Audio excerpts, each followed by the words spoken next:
Hello guys, अस्सलाम वालेकुम। उम्मीद करता हूँ आप सभी अच्छे होंगे। तो जैसा कि पहले के वीडियोस में हमने 2008 और 2009 सेशन का जो भी पीवाईक्यूज़ हैं उसको हमने सॉल्व किया है। अगर आपने उस वीडियोस को नहीं देखे हैं तो आप उस वीडियोस को चैनल पे विज़िट करके देख सकते हैं। आज के इस वीडियो में हम लोग बात करेंगे 2009 और 2010 जो इस सेशन के दौरान क्वेश्चंस पूछे गए थे उस पर। तो इसमें सिर्फ हम लोग साइंस के जो 50 क्वेश्चंस पूछे गए थे उस पर डिस्कस करेंगे, और नेक्स्ट के वीडियोज़ में हम लोग मैथ्स के जो क्वेश्चन पूछे गए थे उसको डिस्कस करेंगे, ठीक है। तो इसमें जो साइंस के क्वेश्चन है वो 29 से स्टार्ट होता है। पहला क्वेश्चन है कि visible region of electromagnetic spectrum lies in. जो इलेक्ट्रोमैग्नेटिक स्पेक्ट्रम है, जो रेनबो है, उसका विजिबल रीजन किसके बीच होता है, ठीक है।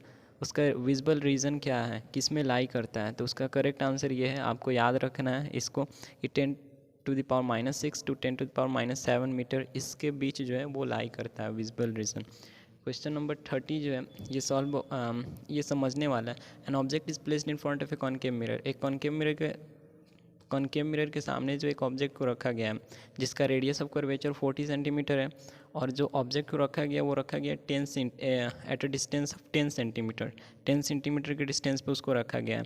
तो आपसे पूछा गया है कि इमेज जो बनेगा वो उसका पोजीशन क्या होगा, ठीक है।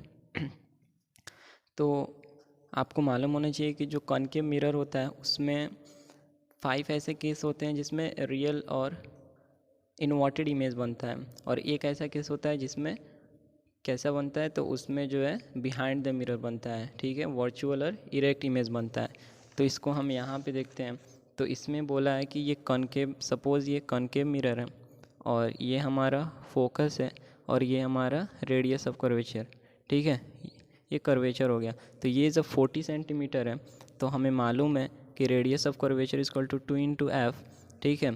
तो एफ़ क्या हो जाएगा, एफ़ हो जाएगा r/2।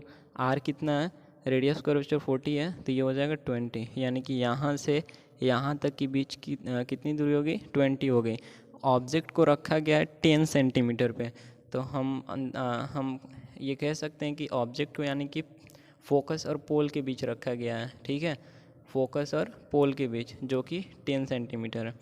तो फोकस और पोल के बीच रखा गया है, तो यह इसका जो इमेज बनेगा वो बिहाइंड द मिरर बनेगा, ठीक है, इनलार्ज्ड होगा और क्या होगा, इनलार्ज्ड होगा और बिहाइंड द मिरर होगा, ठीक है।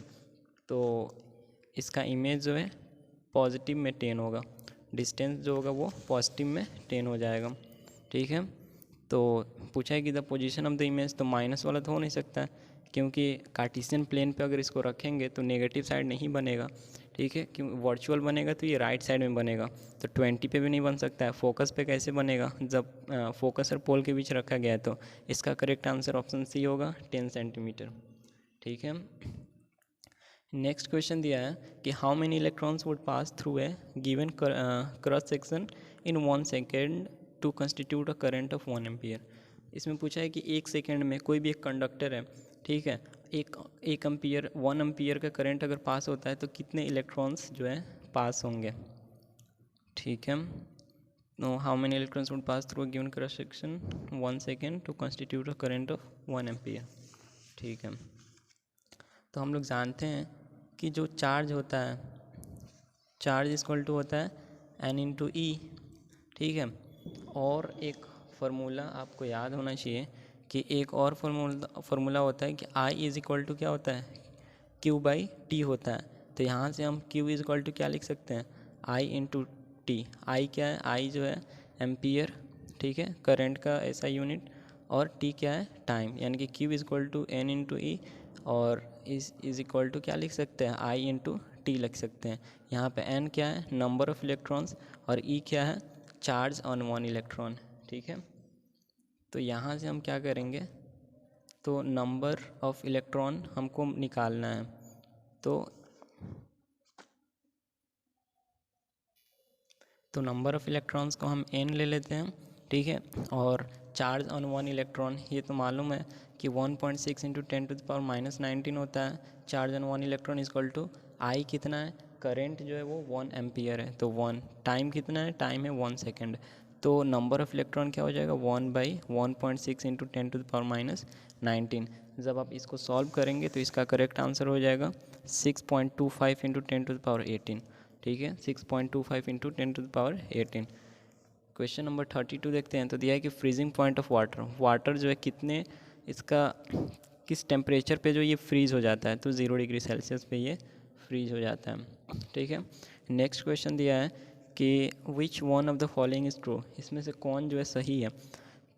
तो इसमें जो आप पढ़ेंगे पूरा क्वेश्चन, तो आप जब ऑप्शन डी पढ़ेंगे तो ये करेक्ट है। कैसे, तो speed of sound is less than sea water than in steel, ये क्लास 9th का साउंड चैप्टर से क्वेश्चन है कि जो वाटर होता है, वाटर से स्पीड जो है, साउंड का जो स्पीड है वो कम होता है स्टील के तुलना में वाटर में, ठीक है। स्टील में जो है, जो भी सॉलिड चीज़ होता है, सॉलिड चीज़ में साउंड का स्पीड ज़्यादा होता है और जो लिक्विड चीज़ है उसमें कम होता है सॉलिड के तुलना में, उसके कंपैरिजन में, ठीक है। क्वेश्चन नंबर 34 देखते हैं। तो which of the following is true, कौन सा इसमें ट्रू है। तो sound and light need medium to travel, sound and light, तो only sound needs a medium to travel, only light needs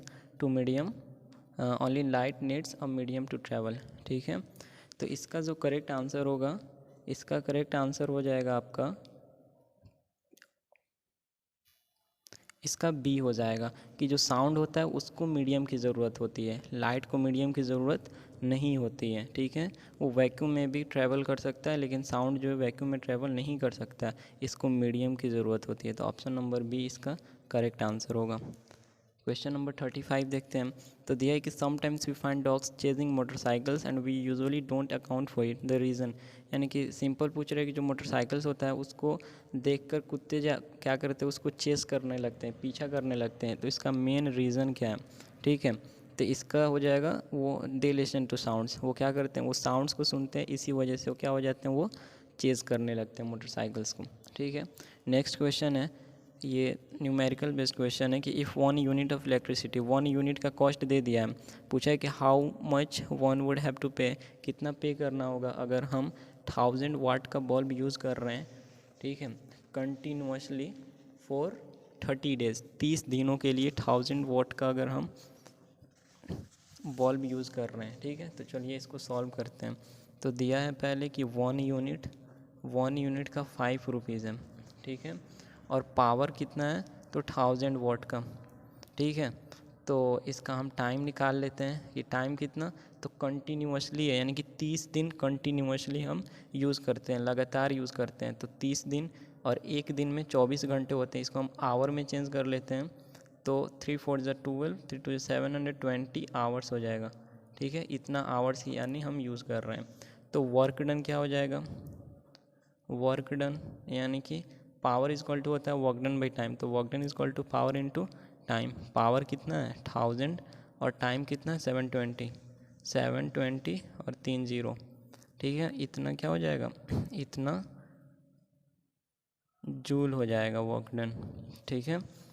तो इसको हम क्या करेंगे कि जो पावर है ये वाट है ना, तो वाट आवर हुआ। अब इसको हम किलो वाट में चेंज करेंगे, तो किलो वाट में चेंज करने के लिए हम क्या करेंगे कि 1000 से डिवाइड करेंगे, तो 1000 से जब डिवाइड करेंगे 3 0 कैंसिल होगा और ये हो जाएगा 720 किलो वाट आवर। और इसको हम क्या कर लेंगे, अब इसको जो टोटल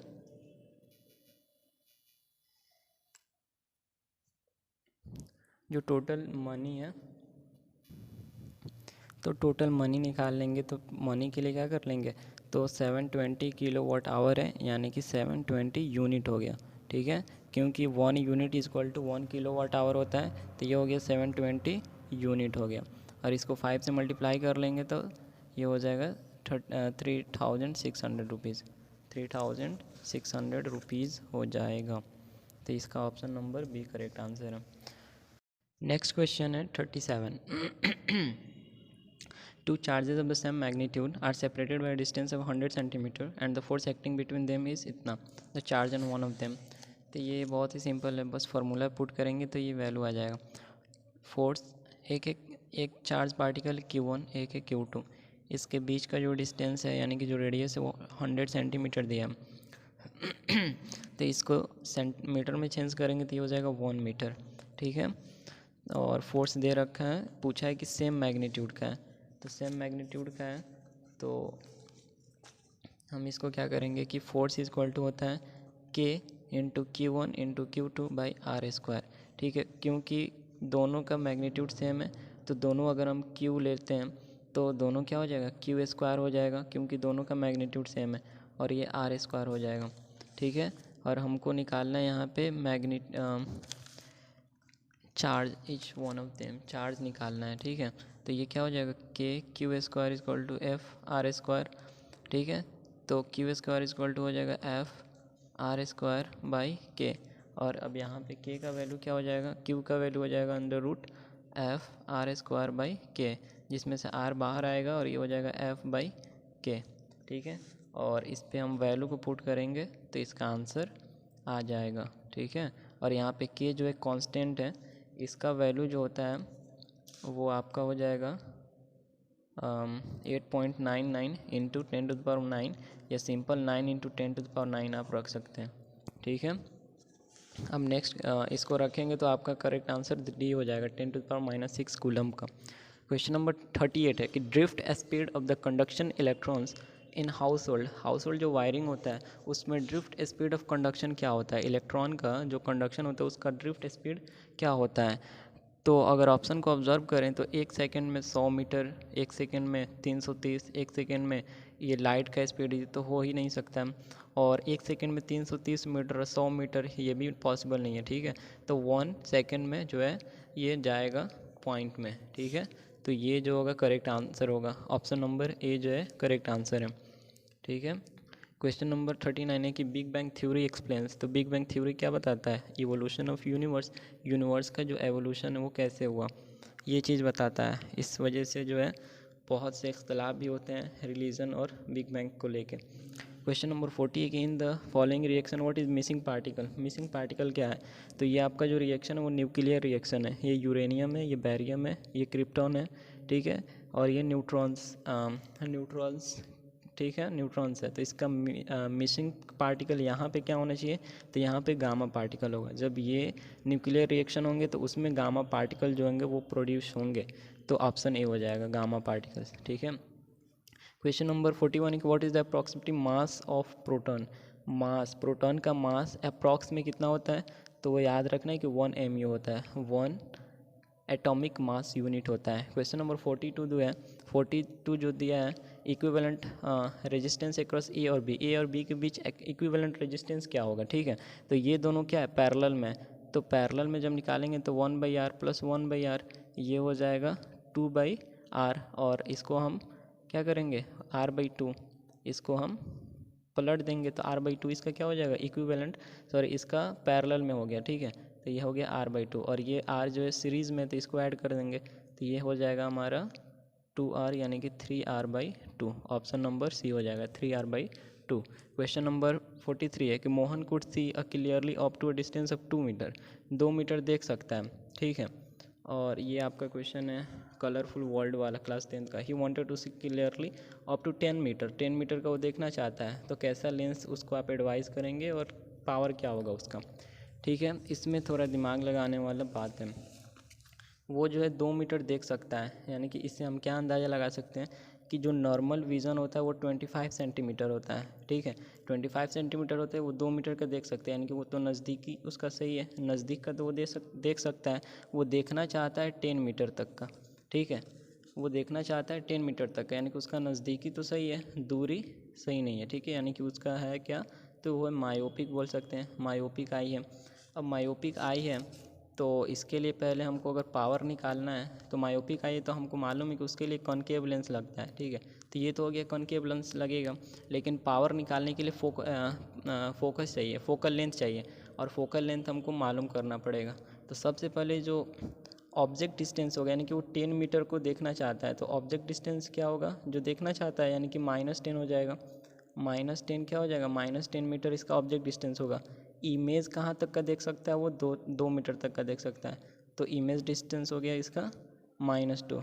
क्यों माइनस में क्यों लिए, क्योंकि ये दोनों ये माइनस में हुआ क्योंकि ऑब्जेक्ट को हमेशा लेफ्ट साइड रखा जाता है, और कॉनकेव में क्या होता है कि लेफ़्ट साइड में इमेज बनता है, रियल इमेज जो है लेफ़्ट साइड बनता है। अब यहाँ से हम लेंस फार्मूला लगाएंगे, 1/f=1/v माइनस 1/u। 1/f क्या हो जाएगा, 1/v यानी कि 1/-1/2, और ये माइनस माइनस प्लस हो जाएगा, 1/10 हो जाएगा। इसका एलसीएम 10, ये -1 प्लस 1/2, 1/10, सॉरी ये 2 5 10, ये 5 होगा, और ये हो जाएगा 1, ये हो जाएगा -4/10। इसको जब इसको हम पलटेंगे तो -10/4 हो जाएगा, यानी कि 2.5 -2.5 आ गया इसका फोकल लेंथ। ठीक है, अब इसका पावर निकाल देंगे, पावर इक्वल टू 1/f, तो ये हो जाएगा इतना, तो ये हो जाएगा हमारा 0.25 4 100, -0.4 डायप्टर हो जाएगा, -0.4 डायप्टर। और माइनस क्या सिग्निफाई कर रहा है, तो ये सिग्निफाइज करता है कि ये जो लेंस है वो कॉनकेव लेंस है, तो इसका करेक्ट आंसर हो जाएगा concave lens of power 0.4 dioptre. ठीक है, नेक्स्ट क्वेश्चन है कि एक बॉक्स है जिसका मास जो है वो 400 kg है, अभी रेस्ट पे है। ट्रक डेट मूव स्पीड जो है 120 से, ट्रक पे रखा हुआ है एक बॉक्स 400 kg का मास है। ठीक है, इसका स्पीड जो 120 km/h है, और वो ब्रेक को अप्लाई करता है, धीरे कर लेता है, 60 km पे हो जाता है 20 सेकंड में। तो कांस्टेंट एक्सेलरेशन क्या होगा, क्लास 9 का क्वेश्चन है। ठीक है, तो एक सेकेंड, तो यहाँ पे जो मास दिया हुआ है वो है 400 kg। ठीक है, और इनिशियल वेलोसिटी कितना है, इनिशियल वेलोसिटी 120 km/h, और फाइनल वेलोसिटी कितना है, तो 60 km/h। टाइम दे रखा है हमारा 20 सेकेंड। ठीक है, टाइम जो है वो 20 सेकेंड है। पहले इसका आंसर देखते हैं कि मीटर में है कि किलोमीटर में है। मीटर पर सेकेंड स्क्वायर। ठीक है, तो मीटर में लाना होगा, तो सबसे पहले इसको हम चेंज कर लेते हैं, तो 120 5/18 से मल्टीप्लाई कर लेंगे। ठीक है, तो ये हो जाएगा 6 3 18, ये हो जाएगा 100/3, 100/3 मीटर पर सेकेंड, और ये हो जाएगा 60 × 5 18, 6 3 18 0, ये हो जाएगा 50/3, 50/3 मीटर पर सेकेंड। अब हमें क्या निकालना है, यहाँ पे हमें निकालना है एक्सेलरेशन, उस पर एक्सेलरेशन कितना होगा। तो फर्स्ट लॉ ऑफ मोशन से हो जाएगा v = u + at। तो v तो हमारा दिया हुआ है 50/3, और u जो है हमारा u दिया हुआ है 100/3, और प्लस a निकालना है, टाइम है 20 सेकेंड। ये हो जाएगा 50/3 - 100/3 = a20। ठीक है, अब क्या कर लेंगे, इसको माइनस करेंगे, तो ये हो जाएगा 350 - 100/a20। ठीक है, ये हो जाएगा -50/3 = a20, और यहाँ 20 को जब इधर लाएंगे तो -50/3 × 1/20 = a, कैंसिल होगा, 5/6 माइनस, इसको सॉल्व करेंगे तो ये हो जाएगा 0.8 -0.8 और समथिंग आएगा। तो हम बोल सकते हैं कि एक्सेलरेशन क्या होगा, -0.8 मीटर पर सेकेंड स्क्वायर, उस पर इतना का जो है एक्सेलरेशन होगा। ठीक है, तो इसका करेक्ट आंसर देख लेते हैं। तो इसका जो करेक्ट आंसर है वो है -0.8 मीटर। नेक्स्ट क्वेश्चन दिया हुआ है कि 20 kg का बॉक्स है, पुल करते हैं, पुल किया जा रहा है, खींचा जा रहा है ऑन ए स्लोप पे। ठीक है, कांस्टेंट स्पीड से, डिस्टेंस जो है 4 metre, raising it to a height of 2 metre above. Starting में तो फोर्स कितना होगा, उस पर फोर्स कितना लगेगा, ये भी क्लास 9 का क्वेश्चन है। ठीक है, तो इसको हम सॉल्व करते हैं। तो सबसे पहले जो बॉक्स का मास है, तो बॉक्स का मास जो है वो है 20 kg। ठीक है, एक सेकेंड,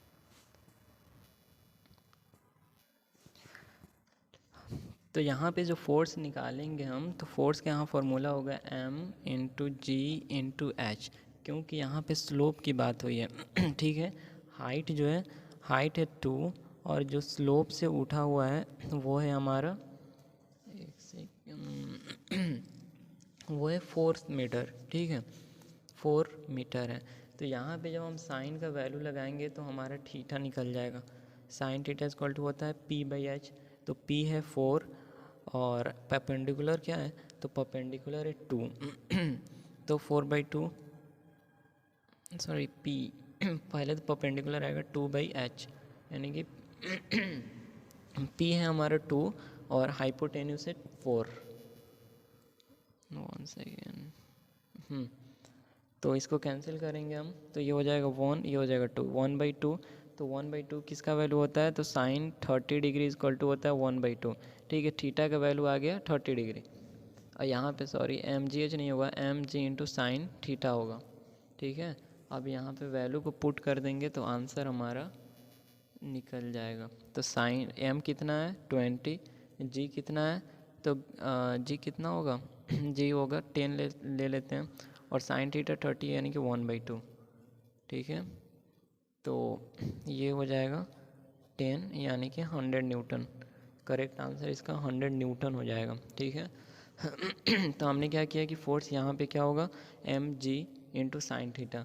थीटा निकालने के लिए हम क्या करेंगे, p दिया हुआ है हाइट जो की है, और जो स्लोप जो उठा हुआ है 4 सेंटीमीटर पे रेज है। ठीक है, तो यहाँ पे साइन थीटा का वैल्यू लगाएंगे तो p/h होता है, तो p/h की 1/2 आ गया। 1/2 किसका वैल्यू होता है, तो साइन 30 डिग्री का 1/2 होता है, और यहाँ पे हम कैंसिल किया mg और इंटू साइन थीटा का वैल्यू लगाएं तो 100 न्यूटन। तो इसका करेक्ट आंसर हो जाएगा ऑप्शन नंबर बी। ठीक है, क्वेश्चन नंबर 46 बोला है कि magnetic field in a long straight solenoid. तो ये क्लास 10th का है, इसका ऑप्शन नंबर डी होगा। कांस्टेंट होता है हर पॉइंट पे, जो हर पॉइंट पे ये कांस्टेंट होता है। ठीक है, अब यहाँ पे देखते हैं क्वेश्चन नंबर 47। तो which of the following is not a property of amorphous solid. ये आउट ऑफ सिलेबस है, लेकिन इसका आंसर जो होगा वो होगा लॉन्ग रेंज ऑर्डर। ये एटम से है, ठीक है, सॉलिड से, एमॉर्फस सॉलिड। तो ये तीनों प्रॉपर्टी होता है isotropic, irregular, super solid. Next question 48, in the reaction Fe plus Ni2O3 1 gets. तो इसका करेक्ट आंसर जो होगा वो होगा Fe हो जाएगा। इसका भी 2 और इसका आयरन का 2 और ऑक्साइड का 2। ठीक है, दोनों कैंसिल हो जाएगा तो FeO हो जाएगा। इन द रिडक्स रिएक्शन, जो रिडक्स रिएक्शन है कॉपर प्लस AgNO3, तो ये गिव्स राइज टू, ये क्या देगा, तो कॉपर जो है मोर रिएक्टिव होता है सिल्वर से, तो इसको डिस्प्लेस करेगा, कॉपर नाइट्रेट बनाएगा, और Ag हमको क्या करेगा, सिल्वर जो है वो हमको देगा। ठीक है, क्वेश्चन नंबर 50 है, a solution turns red litmus paper into blue. तो इसका pH क्या होगा, बेस होगा, दोनों हो सकता है 10 और 12। और इसमें पूछा एसिटिक एसिड, जो इथेनोइक एसिड होता है उसका स्ट्रक्चर फॉर्मूला था, हमको मालूम है CH3COOH होता है, यानी कि C और H3 ये हो जाएगा, और C डबल बॉन्ड OH। तो इसको हम देख लेते हैं, तो इसका करेक्ट आंसर जो है ऑप्शन ए होगा। ये जो है डबल बॉन्ड इसमें नहीं, ये डबल बॉन्ड नहीं होगा यहाँ पे। ठीक है, क्वेश्चन नंबर 52, तो which of the following is correct chemical equation. Correct chemical equation जब आप देखेंगे तो ये करेक्ट है, और सब जो बैलेंस्ड नहीं है, ऑन बैलेंस्ड है। ठीक है, इसमें पूछा लाफिंग गैस कौन सा है, तो नाइट्रोजन डाइऑक्साइड जो होता है लाफिंग गैस होता है। इसमें बोला है कि blue colour of water, water का जो ब्लू कलर होता है वो किस वजह से होता है। ये क्लास 10th का क्वेश्चन है। ठीक है, ये स्कैटरिंग ऑफ लाइट की वजह से होता है, लाइट स्कैटर करते हैं इसलिए ब्लू कलर दिखाई देता है। यह क्वेश्चन है कि silver items when exposed to air, तो टू एयर बिकम ब्लैकिश, उस ब्लैक कंपाउंड का नाम क्या है। क्लास 10th का सिल्वर सल्फाइड, सल्फर से रिएक्शन करके सिल्वर सल्फाइड बनाता है। Question number 56, ferric oxide aluminium से रिएक्शन किया तो एल्युमिनियम ऑक्साइड आयरन है कि डिस्प्लेसमेंट है, डिस्प्लेस कर रहा है, तो डिस्प्लेसमेंट रिएक्शन है। इसमें पूछा कि विच of the flowing chemical, ammonium carbonate. Ammonium carbonate का केमिकल फार्मूला, अमोनियम का जो होता है वैलेंसी 1 होता है, कार्बोनेट का 2, तो ये हो जाएगा कार्बोनेट का 2, अमोनियम का 1। ठीक है, मल्टीप्लाई कर देंगे। मोलर मास ऑफ C2H6O2, तो कार्बन का 12 होता है, तो 2 है कार्बन, तो 24 इसका हो गया, हाइड्रोजन का 6 हो गया, और ऑक्सीजन का 1 का 16 होता है, 16 दूना 32, जब इसको ऐड करेंगे तो 62 आ जाएगा। आंसर ऑप्शन बी हो जाएगा। क्वेश्चन नंबर 59 का ब्लड में प्योरीफाइड हेमोडाइलोसिस से, क्लास 10th का क्वेश्चन है, ब्लड को प्योरीफाई किया जा सकता है, ठीक है, अगर किडनी ख़राब हो तो। क्वेश्चन नंबर 60 है कि एक solution mixed with albumin egg produces a gas which turns water into milky, तो नेम द सॉल्यूशन, वो सॉल्यूशन क्या होगा। तो एग प्रोड्यूस क्या करता है, एल्ब्यूमिन ऑफ एग, यानी कि कैल्शियम कार्बोनेट होगा, वो कैल्शियम कार्बोनेट से रिएक्शन किसको कराएं ताकि वो जो गैस प्रोड्यूस होगा वाटर को मिल्की कर देगा, वाटर इनटू मिल्की वाटर, ठीक है। तो वो होगा HCl। HCl से कराएंगे तभी जाके कैल्शियम क्या करेगा, कैल्शियम जो है हाइड्रोजन से रिएक्टिव होता है, तो हाइड्रोजन को डिस्प्लेस करके कैल्शियम से रिएक्शन करेगा और कार्बन डाइऑक्साइड और वाटर रिलीज होंगे, तो HCl होगा। सोडियम और पोटेशियम को कैल्शियम जो है वो क्या कहते हैं, ये डिस्प्लेस नहीं कर पाएगा, ठीक है। नेक्स्ट क्वेश्चन है 61 कि which gas is emitted when tartaric acid is heated with sodium bicarbonate, यानी कि सोडियम बाइकार्बोनेट को हम सोडियम हाइड्रोजन कार्बोनेट भी लिख सकते हैं। तो आपको याद रखना है, ये क्लास 10th का क्वेश्चन है कि जब भी सोडियम हाइड्रोजन कार्बोनेट या हाइड्रोजन कार्बोनेट से जब रिएक्शन होता है किसी भी एसिड या बेस में, तो वहाँ पे कार्बन डाइऑक्साइड और वाटर जो है मोस्ट रिलीज होता है, ठीक है। तो यहाँ पे जब वो टार्ट्रिक एसिड और सोडियम हाइड्रोजन कार्बोनेट से रिएक्शन करेगा तो कार्बन डाइऑक्साइड मोस्ट रिलीज होगा। नेक्स्ट क्वेश्चन है कि richest source of iron among the following is, तो रिचेस्ट सोर्स क्या है आयरन का, ठीक है। तो आयरन का एक तो बनाना है, लेकिन बनाना से ज़्यादा जो हमको आयरन मिलता है वो डेट्स में मिलता है, ठीक है। डेट्स में सबसे ज़्यादा जो है हमें आयरन मिलता है, ठीक है। क्वेश्चन नंबर 63 है कि milk and egg makes a complete food which is one nutrient which milk lakhs and egg completes it. Milk and eggs complete food है, यानी कह रहे हैं कि जो मिल्क है, जो दूध है और एग है, वो क्या करता है, वो एक कंप्लीट फूड बनाता है, ठीक है। मतलब लेने से ये कंप्लीट फूड हो जाता है हमारा। Which is one nutrient which milk lakhs, जिसमें मिल्क में वो कौन सी चीज़ है जो मिल्क में कमी होती है, लेकिन वो जो है वो एग अगर लेते हैं हम तो वो कंप्लीट कर देता है। तो मिल्क से हमें क्या मिलता है, कैल्शियम, प्रोटीन, आयरन, ये सब मिलती हैं, लेकिन कार्बोहाइड्रेट मिल्क में नहीं होता है, ठीक है। लेकिन एग जो होता है, जो अंडा होता है, उसमें कार्बोहाइड्रेट होता है। नेक्स्ट क्वेश्चन है 64 कि poliomyelitis is a disease of, तो पोलियो जो है वो किसका डिजीज़ है, नर्वस सिस्टम का है, ठीक है। नर्वस सिस्टम के रिलेटेड ये डिजीज़ है। नेक्स्ट क्वेश्चन है कि robot coach won the Nobel prize for the discovery of, तो रोबोट कोच जो है वो नोबेल प्राइज़ जो जीते वो ट्यूबरक्लोसिस में, टीबी की जो डिजीज़ होती है उसके लिए जो है उसकी डिस्कवरी जब उन्होंने किया तो उनको नोबेल प्राइज़ मिला। नेक्स्ट क्वेश्चन है कि विच ऑफ द एपिथेलियम, ये क्लास 9 का है, कि विच of the epithelium forms the lining of small intestine. तो 9th में ये दिया हुआ है एनसीईआरटी में कि ये कॉलमनर एपिथेलियम होता है, ठीक है। तो जो लाइनिंग ऑफ स्मॉल इंटेस्टाइन होता है वो कौन सा एपिथेलियम टिश्यू होता है, वो कॉलमनर एपिथेलियम टिश्यू होते हैं। नेक्स्ट क्वेश्चन है कि white fibrous protein found in some connective tissue, जिसे हम क्या बोलते हैं, उसको कॉलेजिन बोलते हैं। एक वाइट फाइब्रस प्रोटीन होता है connect in some connective tissue में, ठीक है, जिसे हम क्या बोलते हैं, कॉलेजिन बोलते हैं। नेक्स्ट क्वेश्चन है कि the function of parathormone hormone is, parathormone hormone का फंक्शन क्या है, ये 10th में तो नहीं है, आउट ऑफ सिलेबस बोल सकते हैं। तो to control the rate of metabolism of carbohydrate, ये तो होगा नहीं, ठीक है। ये एड्रेनलिन होता है, adrenaline hormone. To control the growth, ये भी नहीं होगा, पिट्यूटरी ग्लैंड होता है इसके लिए। To regulate the calcium and phosphorate level, ये करेक्ट आंसर है पैराथॉर्मोन हार्मोन के लिए, ठीक है। नेक्स्ट क्वेश्चन है कि which region of the brain controls the reflex movement of eye muscle, eye muscle के जो रिफ्लेक्स मूवमेंट्स होता है उसको ब्रेन का कौन सा पार्ट जो है, कौन सा रीजन कंट्रोल करता है, तो सेरेब्रम तो होगा नहीं, इसका करेक्ट आंसर होगा मिड ब्रेन होगा, ठीक है। ये सेरेबेलम, ये इनवॉलेंट्री जैसे वोमिटिंग हो गया और ये सब, ये सेरेबेलम काम करता है, ठीक है। तो मिड ब्रेन इसका करेक्ट आंसर है। नेक्स्ट क्वेश्चन है क्वेश्चन नंबर 70 कि common name of ancylostomata, sorry ancylostoma, ठीक है, क्लास 9 का क्वेश्चन है। तो कॉमन नेम ऑफ एंसाइलोस्टोमा ये है हुकवॉर्म, हुक के जैसे होते हैं इसीलिए इनका नाम भी एक कॉमन नेम हो गया हुकवॉर्म। नेक्स्ट क्वेश्चन है, ये सब बायोलॉजी के क्वेश्चन है।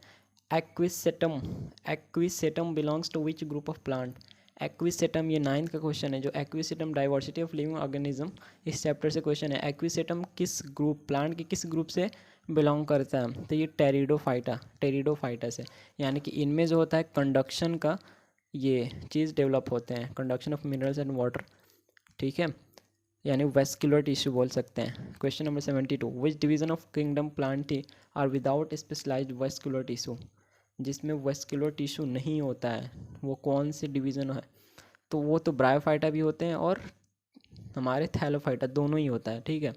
तो इसका अप्रोप्रिएट ब्रायोफाइटा हो जाएगा, ठीक है। क्वेश्चन नंबर 73 है कि which among this tissue provides tensile strength, elasticity, mechanical strength. जब भी बात आ जाए मैकेनिकल स्ट्रेंथ की, इलास्टिसिटी की, तो इसका करेक्ट आंसर हो जाता है कोलेनकाइमा, ठीक है। और प्लांट्स को जो हार्ड और स्टिफ बनाता है वो होता है स्क्लेरेनकाइमा। पिछले वीडियोज़ में हमने देखा था जो प्लांट्स को हार्ड और स्टिफ बनाता है वो होता है स्क्लेरेनकाइमा। जो मैकेनिकल स्ट्रेंथ देता है वो होता है कोलेनकाइमा। और पैरेंकाइमा में जैसे फोटोसिंथेसिस हो गया, ये सब जो वर्क होते हैं वो पैरेंकाइमा में होते हैं, ठीक है। क्वेश्चन नंबर 74 है फंक्शन ऑफ राइबोसोम्स। क्लास 9 का सिंथेसिस ऑफ प्रोटीन। प्रोटीन के सिंथेसिस में जो है राइबोसोम्स का ये फंक्शन होता है। Question number 75, E coli and Salmonella are examples of. E coli और सैल्मोनेला किसका एग्जांपल है? तो ये आउट ऑफ सिलेबस है। इसका करेक्ट आंसर होगा एंट्रोबैक्टीरिया। ये लार्ज नंबर ऑफ बैक्टीरिया बोल सकते हैं, लार्ज फैमिली होता है, ठीक है। एंट्रोबैक्टीरिया, इकोली और सैल्मोनेला ये एंट्रोबैक्टीरिया का एग्जांपल है। नेक्स्ट है कि ligaments are the elastic structure which connect. ये क्लास 9 का क्वेश्चन है। लेगामेंट्स जो है बोन्स टू बोन कनेक्ट करता है, और जो टेंडेंस होता है, टेंडेंस TENDONS, टेंडेंस जो है मसल को बोन से कनेक्ट करता है, और जो लिगामेंट है वो बोन से बोन कनेक्ट करता है। नेक्स्ट क्वेश्चन है monocot stem roots and leaves do not have. जो मोनोकोट होते हैं उनमें क्या नहीं होता है? उनमें सबसे पहले पैरेंकाइमा होते हैं, उसके बाद से वो क्या कर लेते हैं, स्क्लेरेनकाइमा को डेवलप कर लेते हैं। उनमें कॉलेनकाइमा नहीं होता है, ठीक है। उनमें जो है कॉलेनकाइमा नहीं होता है। नेक्स्ट क्वेश्चन देखते हैं। तो नेक्स्ट क्वेश्चन 78 है anaconda spends most of the time in a river.